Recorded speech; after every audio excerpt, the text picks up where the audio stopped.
ঋত্বিক রোশন অভিনীত জিন্দেগি না মিলেগি দোবারা মুভির কথা মনে আছে নিশ্চয়ই। তাহলে এটাও নিশ্চয়ই মনে আছে সেই টমেটো ছোড়াছুরি খেলার দৃশ্যের কথা।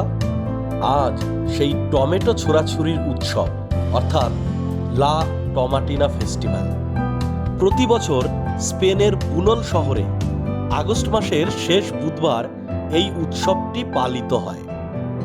এই উৎসব কবে এবং কেন চালু করা হয়েছিল জানেন?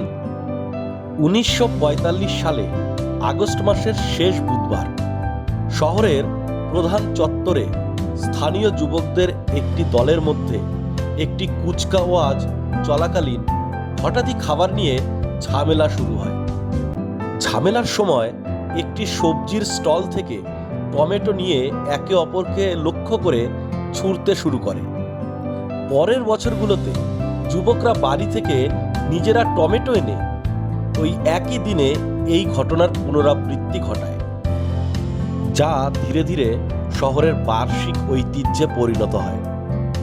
আজ স্পেনের বুনোল শহরে দুপুর 12টা থেকে 1টা পর্যন্ত মাত্র 1 ঘন্টা এই যুদ্ধ চলবে, যাতে অংশগ্রহণ করবে প্রায় 22,000 টিকিটধারী মানুষ। ব্যবহৃত হবে প্রায় 100 মেট্রিক টনেরও বেশি টমেটো। বর্তমানে এটি বিশ্বের সবচেয়ে বড় খাদ্য লড়াই হিসেবে পরিচিত, যা আন্তর্জাতিক পর্যটকদের কাছে স্পেনের অন্যতম প্রধান আকর্ষণ।